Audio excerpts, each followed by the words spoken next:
Well, Cars and Culture on the road and at the North American International Detroit Auto Show with Michael Sprague, who is the North American Director for Lincoln.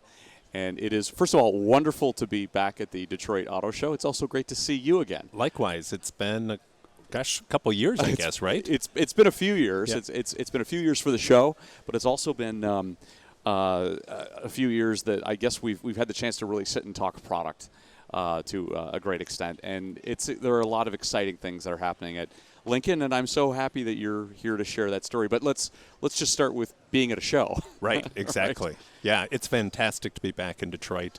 It's interesting the time of year that we're here because, historically it was January and it was cold. And it's great to see now that people have the opportunity to go outdoors and experience vehicles. And it's just so much excitement in downtown Detroit. So Lincoln has had a prominent place in auto shows in the past. I can remember the Lincoln Continental Concept not that many years ago. Right. That was just an absolute stunner. Yes. That was on the stand there. What does it mean to you to be showcasing your vehicles? And we'll talk about some of the concepts that you have here. But in general, I'm guessing you very much believe in the consumer aspect of the auto show and the fact that you can roll out product to media. Yeah, absolutely. So for us as a brand, it's very competitive in the marketplace, and there's a lot of people, particularly among the younger generation, that aren't necessarily that familiar with the brand. So we're able to expose them to the Lincoln brand in really an unexpected way. And also show those Lincoln loyalists, hey, look at all these great new products that we have coming out or that are already in the marketplace. So yeah, still a firm believer in auto shows. It's a non-threatening environment. People are out here to have fun and enjoy it and just experience everything. And it's a great way to showcase where our brand is going. A friend of mine in the industry once said that it's really one of the only places where people will pay to get in to see your product. Absolutely. I mean, if they charged you to go into Louis Vuitton, people would do it. Absolutely, but, yes. Right, and touch and feel and the differentiator. Right. In a Zoom-filled, Instagram-filled world. There's sheet metal around us, Michael. Absolutely, and you can feel that right now with the COVID restrictions coming down.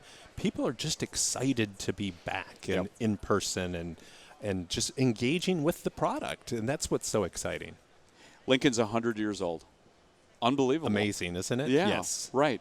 Tell me what you're doing for the 100th anniversary, what it means to you. Sure. So for me, I am so honored to be leading the brand here in North America at this time. Because if you think 100 years, there are not many brands in automotive, but just in general that have survived 100 years. And so I'm honored, but also a little bit nervous because I have to help set the direction for the next 100 years so that the next generation's children can experience the Lincoln brand in 21, 22. Right. So that's kind of how we're feeling. And so back in February 4th, which was the actual anniversary of Ford buying Lincoln from Henry Leland, we did a lot. Unfortunately, we couldn't do much in person because of the COVID. That was a COVID spike. So we did a lot digitally, really engaged a great audience. Throughout, our retailers are celebrating. They're holding functions at their stores. Back in April, we did a big event around the Star concept, which we'll talk about in just a little bit. We were the marquee retailer shown at Pebble Beach, and so did a big reveal there as well. So we have been doing kind of these chapters of our story throughout the year, and we've got some more stuff coming through the end of the year because we wanted to basically spread it out for the whole year. I was at Pebble Beach, and I saw the enormous presence that you had there. And befitting, because I know that that's the place that you want to take the brand for its next 100 years, correct? Absolutely. I mean, there's a certain level at Pebble Beach, especially on that 18th fairway. Yes. It is all about beauty and grace and performance, obviously. What are the attributes that Lincoln has or that it wants to have? You must have read the press brief because that's exactly what we're saying is for 100 years we've had this brand where the products have been beautiful, they've been innovative, there's a gracefulness about all of them. For the future, we've got to infuse the technology, the electrification, eventually probably the autonomy as well, and that's what our L100 concept was really kind of showcasing, kind of the longer term view of how Lincoln sees mobility. And so we've got to set that up for the next 100 years, and that's what's making this time really so exciting to be a part of the brand. So let's talk about a couple of those vehicles. We'll get into the L100 concept. That's the future of mobility. That's the direction, at least directionally, where you want to take the brand. Tell me a little bit more about it. Yeah, exactly. So it's I think we're all trying to figure out what the future looks like. But for our designers, using inspiration from the original L100 back in 1922-23, they used that to kind of help inform the future for the L100.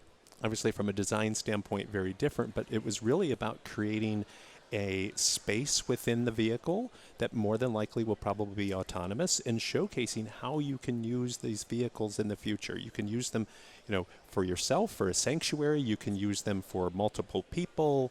It was also about just the colors, the materials, the technology. The future of mobility, the opportunities are so endless when you think about it, because you're no longer constrained by kind of the engine that we've been constrained by for the last 100 years. So it's been really cool for our designers to just have the freedom to think so freely. Okay, let's go to the Star concept. What does it mean to the brand? Yeah, so we introduced the Star concept in April when we announced our electrification strategy, and we've said we will have 4 all-new EVs by 2026. And the Star concept was meant to showcase kind of the design direction that we're going in with our EVs. And I have to say, again, our designers have just done an amazing job of being able to showcase incredible gracefulness in terms of what the design looks like and the lines, again, from an innovation and a technology standpoint. Again, staying true to the brand. It's, we're all about creating that sanctuary-like experience inside the vehicle, so our clients feel refreshed and revitalized when they've been in our products, and they just took that to the next level. So the L100 really future, the Star concept really more about maybe the next couple of years what you're going to see from the brand. And meantime, you have products that will be on the street that are production vehicles. You launched the Corsair earlier this year, the Navigator. I've been in the Navigator. It's a fantastic vehicle, the transformation that's gone on there. You're on a journey, aren't you? Lincoln is and if some may have wondered or talked about whether it had lost its way at a certain stage, it seems to me, Michael, that it is very pointed in the direction of knowing where it wants to be at this moment. Yeah, absolutely. And I have been a part of the Lincoln brand for quite a while. So when I was with Ford early on in my career, I basically spent most of my time on the Lincoln brand. I spent a little time at Mazda in Japan. And then when I came back to the brand, I've been primarily focused on Lincoln. So I have just been so excited to see this transformation, particularly over the last 4 years. Back in 2020, we introduced the all-new Aviator, complete game changer for the brand, a new segment that we hadn't participated in. People love that vehicle, and that design continues to just be timeless. Then we introduced the Corsair, and then we introduced the new Nautilus, and then this year the Navigator, and just earlier this week, to your point, introduced the next generation Corsair, which looks absolutely fantastic. So the brand focusing on SUVs, because that's where we see the opportunity, focusing on the beautiful design, but really spending a lot of time in terms of the interiors of the vehicles and creating these sanctuary-like experiences. And it's amazing, with COVID, we find ourselves spending a lot of time in our vehicles because we have to drop the kids off at, theater practice or sports practice, and you can't go in. And so you spend time in the vehicle and you're realizing, wow, this is really nice. I can spend more than just my drive commute.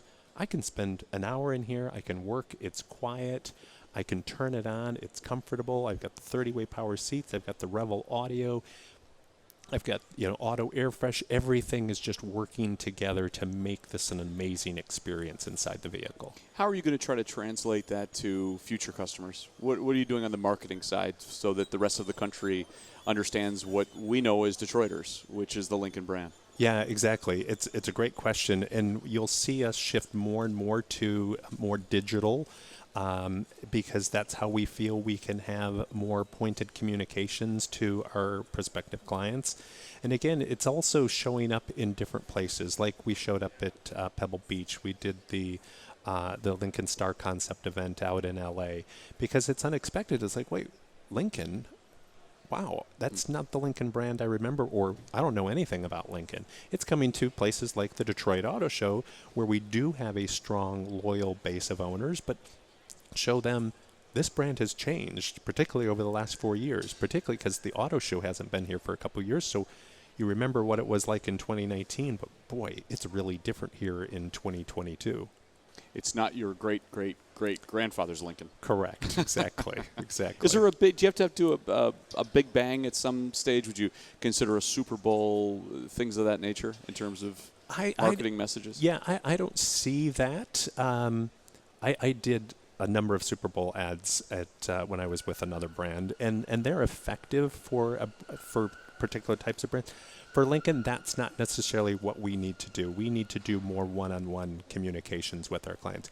Get them to see our vehicles in person, and then get them into the vehicles and experience them. That's where we are finding we're winning with the conquests, where we're bringing new people into the brand. They're blown away. If we look forward, Michael, the next 3 to 5 years, what will make you, what will be satisfying to you as you reflect back on what you were able to achieve with the brand? Wow, great question. For me, I am so excited about the future of electrification. And we are in this transition mode right now. We've got our Corsair PHEV, and we've got an Aviator PHEV, which is helping to inform some of the decisions we're making when we go all electric by 2026. So I guess the biggest challenge I have is to make sure that this transition works and is effective and is successful. And we're learning a lot from others who are already in the marketplace. We're seeing the adoption of electrification, particularly amongst premium buyers, accelerating dramatically. Tesla right now has about 25% of the premium industry. That's amazing when you think, 5 years we were all questioning, is this brand going to survive? Right. So clearly there is an appetite for electrification and what it can do.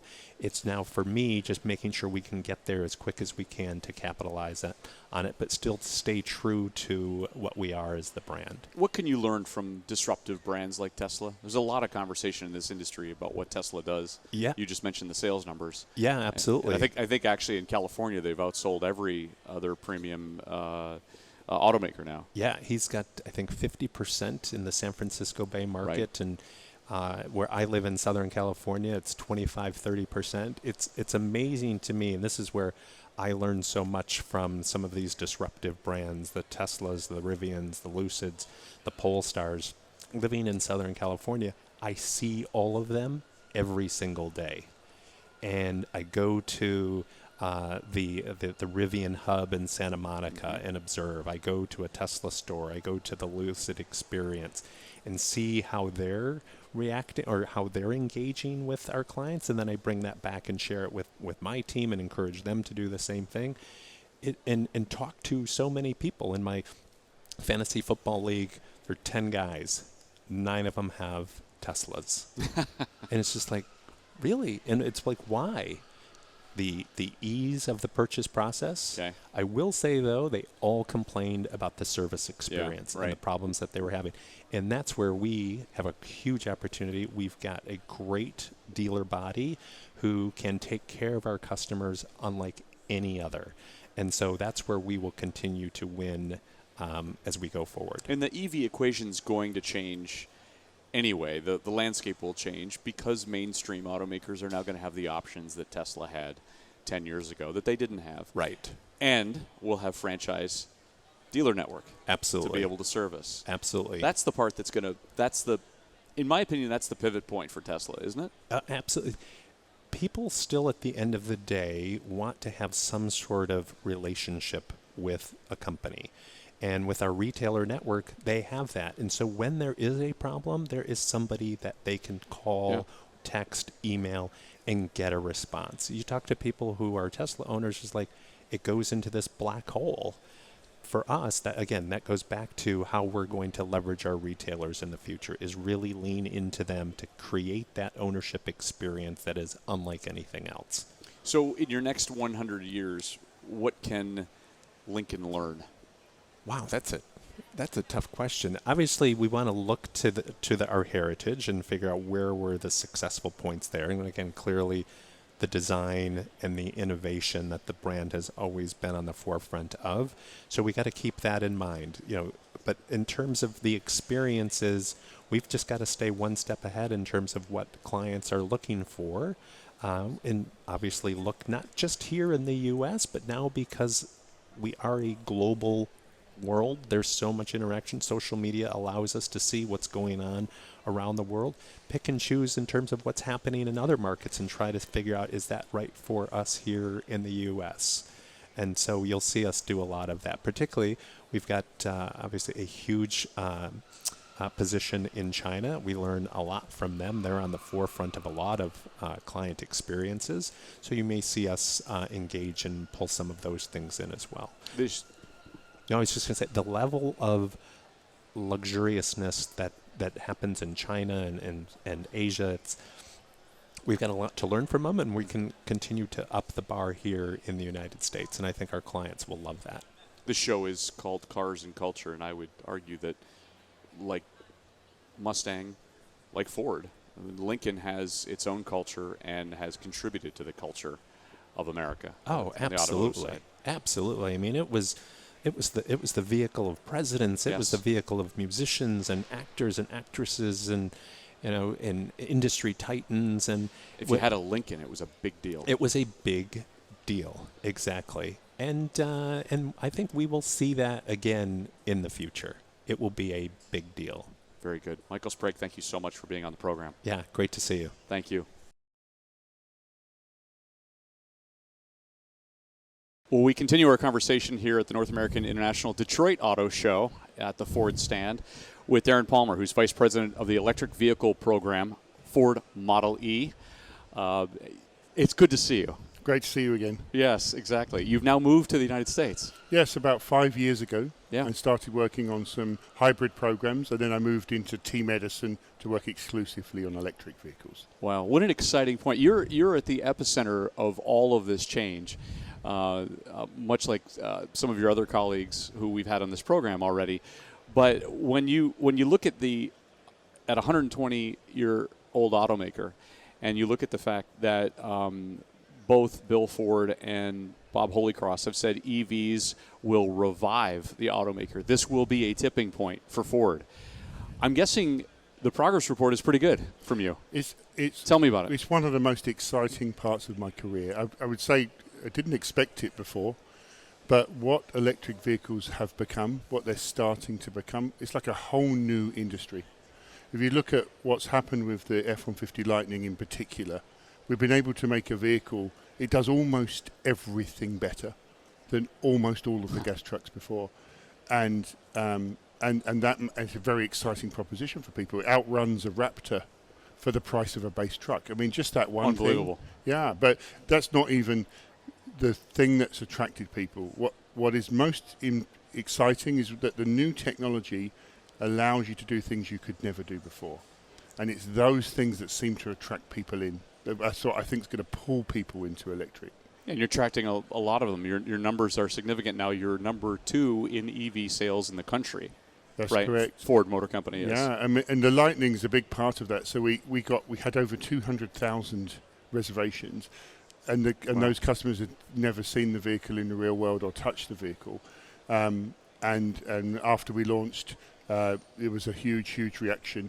We decided in the end to increase production, so we've hugely increased production. It's going to be a run rate of 150,000 by next year, which we hadn't expected. And it was really featured like this mega power frunk that changes the usage of the truck into something like a cool SUV, really, and the bi-directional power, things you could never do before. That's what seems to have attracted people. But then when they try it, they realize it does everything better, and then they're hooked. So that's what's resonating. So any reservations that there would have been going into it about, well, can I tow what I used to tow? Does it have the capability? I'm a Ford F-150 dyed-in-the-wool customer.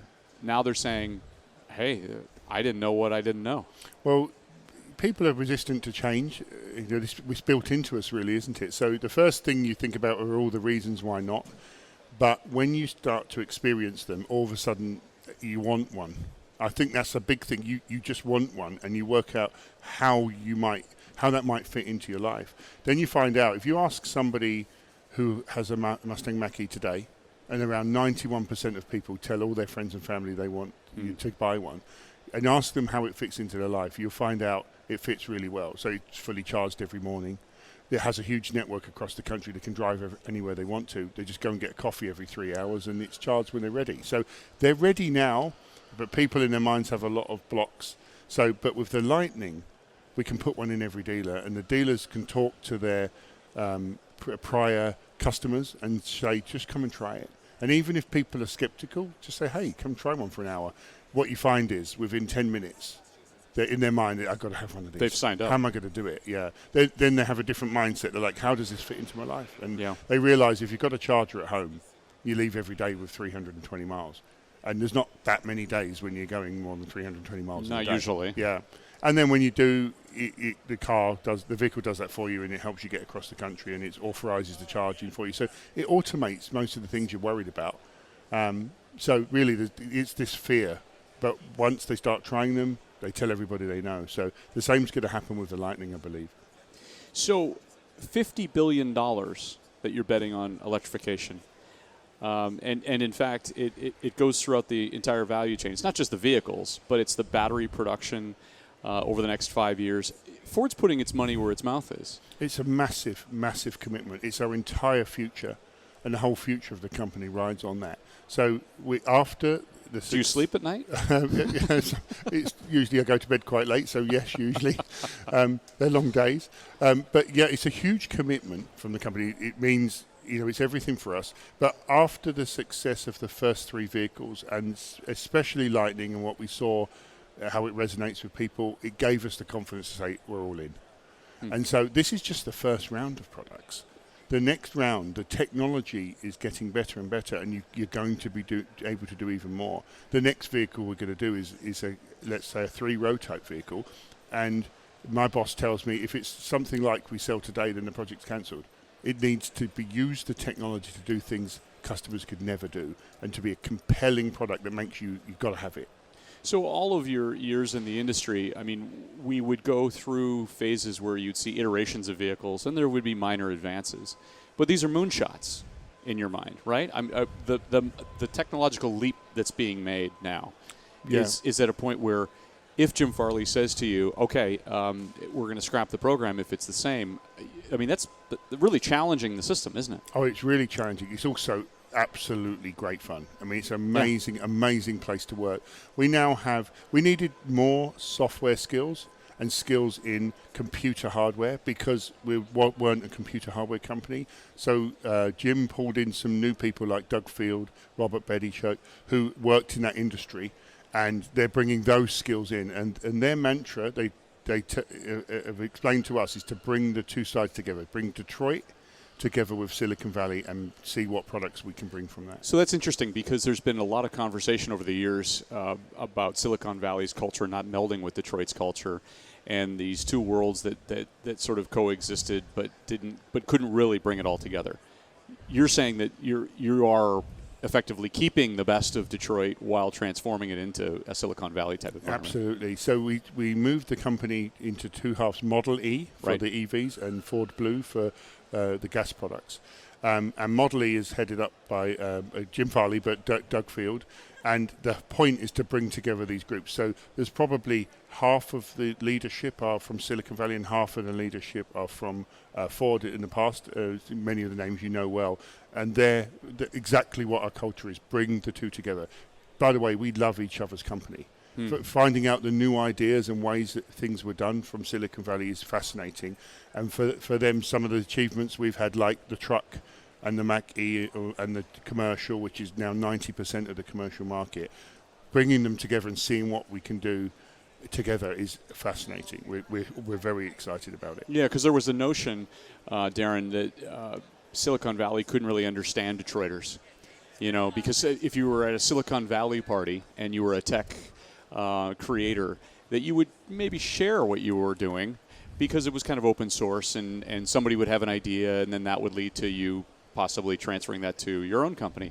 And here in Detroit, as you know, it's been incredibly. It is a society that's or a culture that's much more confidential in its approach. Yeah. So has that changed? Right. No, that's right. Absolutely, it is. And we spent a lot of time in Team Edison, immersing in that culture in Silicon Valley and seeing how that works, and brought that in to how Team Edison ran when we made the first 3 products. So we already started some of that transition. The thing I see, so much of the Silicon Valley team is based on technical excellence, on not just copying or benchmarking what somebody else did, but saying what's the best physics can do. Doug is saying that to me on a daily basis. What is the best that we can achieve with physics? And that's what we're going to do for the customer. So that brings a whole new level to us. And just an iteration from before is just not good enough. One of the obstacles that's been put up over the course of the last few years has been EV battery materials. And, of course, you know about rising costs related to raw materials and how that's affecting pricing and where vehicles will transact at. What are you doing to solve some of those issues? Yeah, so that the demand is driving that. And the demand is going to drive rarity of those materials, and we can see it. So it's already affected us and everything that's going on in the world at the moment. That caused us to raise our prices. We started with a Lightning at $39,974 minus $7,500. It's $32,000. That's the price of a gas truck. Right. We had to raise that price a little bit because of the batteries. We're looking ahead and securing the whole value chain to make sure we've got supply of the batteries we're going to need to expand to over 2 million units soon. And so we're also looking at other technologies, because technologies like LFP allow you to reduce some of the rare minerals that you need, for example, an NCM battery. And there's another technology after LFP as well. So we're going to put these different batteries into our vehicles so that we're resilient to the commodity prices rising and falling. And in fact, I think you've locked up 70% of the resources that you need to get to the 2 million mark already, correct? That's right. Credible job. Lisa Drake's been leading that for us and doing an absolutely amazing job. It takes a lot. She's been all around the world, and she's to secure those resources. And amazingly, she said to me, she was in a foreign country, and they said, this F150 seems to be very successful. So, okay, yes. So it really gets around. Success breeds success, and people are seeing the demand for the products, gives them the confidence that we're going to need those materials, and we will stand by our commitments. When you look at electric vehicles keeping up with demand and selling out as fast as you can make them, given the logistics issues that have plagued the industry for the last year and a half, 2 years, is that even preventing more people from being exposed to your product? I'm guessing the answer is yes. Yes, it is. I mean, we undercooled the volumes on these vehicles. We used a lot of industry help too. Nobody expected that we would have over 220,000 pre-orders for a brand new electric truck in 2022. That was far beyond what anybody predicted.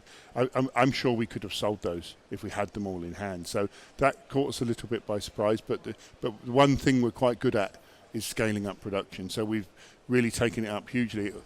The F-150 Lightning will be at over 150,000 run rate by the end of the year when we upfit it, which is an amazing jump up.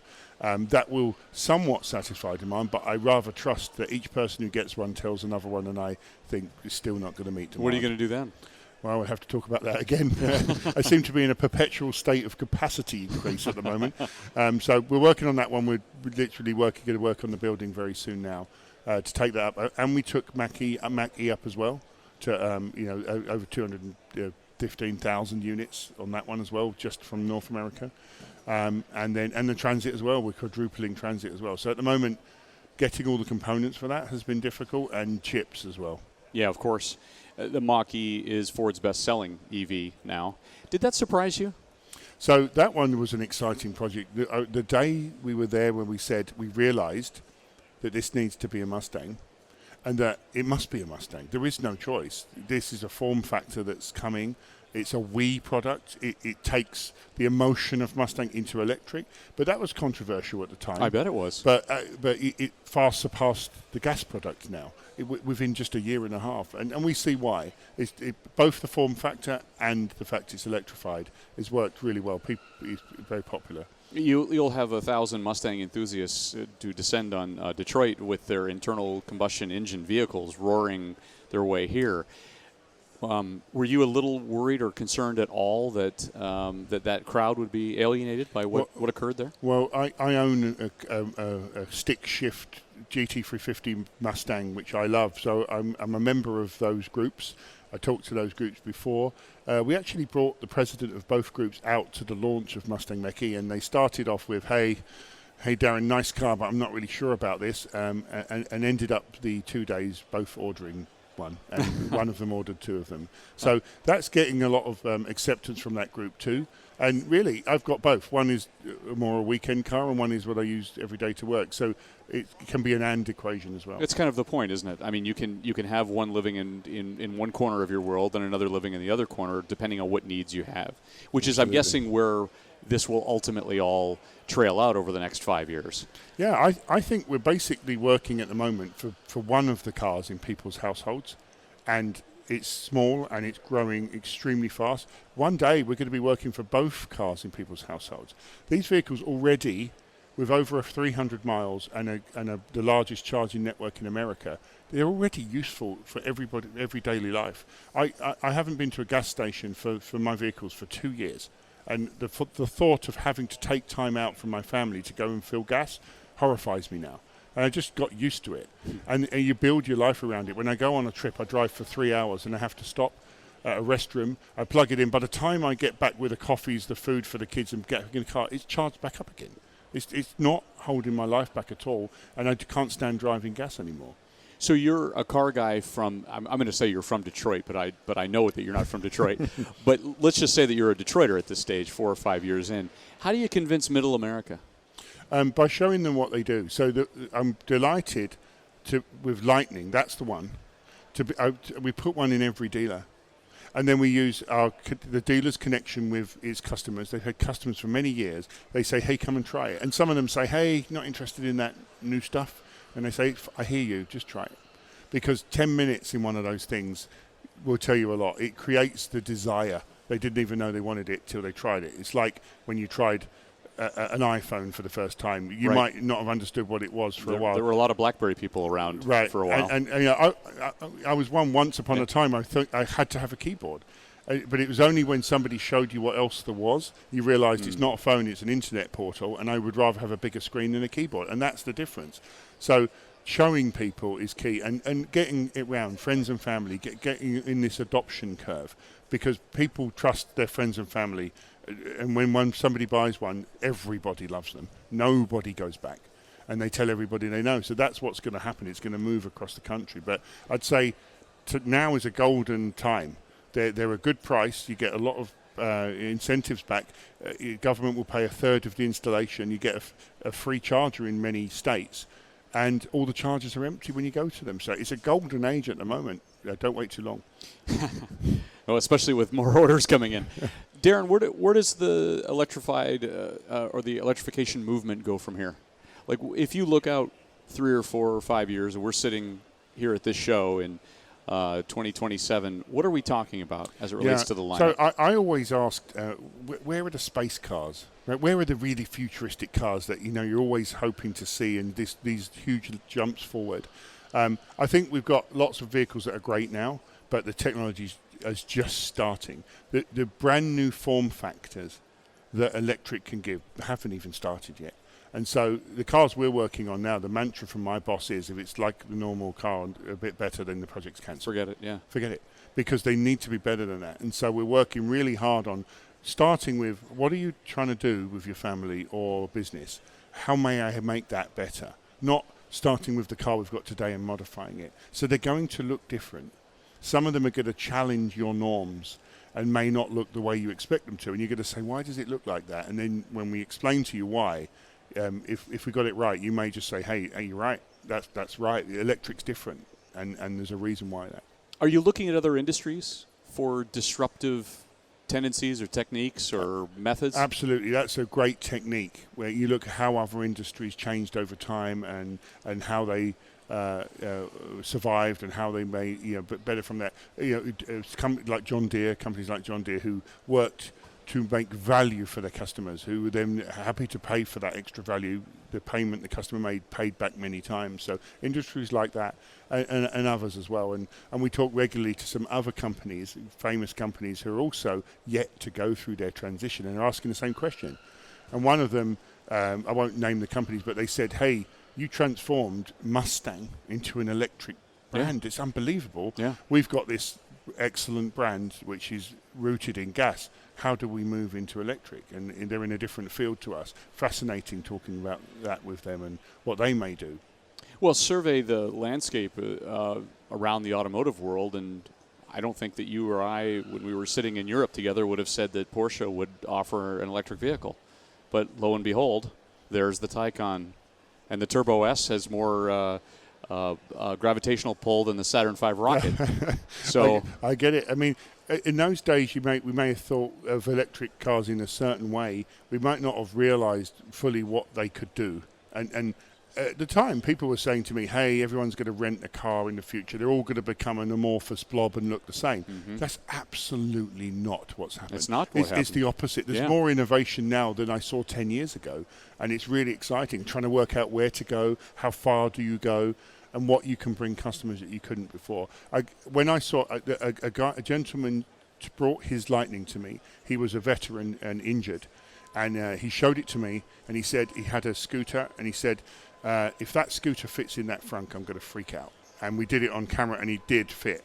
And then he said to me privately, I can't keep up with my kids these days because, the battery runs out and Dad has to go home. Well, while I'm traveling around, I can plug it in here, and it can charge that, and I can always be full. So now I can spend more time with the kids. I mean, that meant a lot to us. That's what we're here. That's what we build products for. And I said to him, would you ever buy a product that doesn't have that? And he went, never in my life. No way. Well, we had Linda Zhang on this program, the chief engineer of the F-150 Lightning, and she talked about the wedding that was powered by the truck because the power went out in a certain state. It was so cool. It was a story of the whole power went out, 300 people at the wedding, the whole wedding's lost, and the guy said, hold on, I've got an F-150, and someone said, so what? And he went, hold my beer. Quite literally, on camera, hold my beer. And he reversed it up, and he plugged it in, and then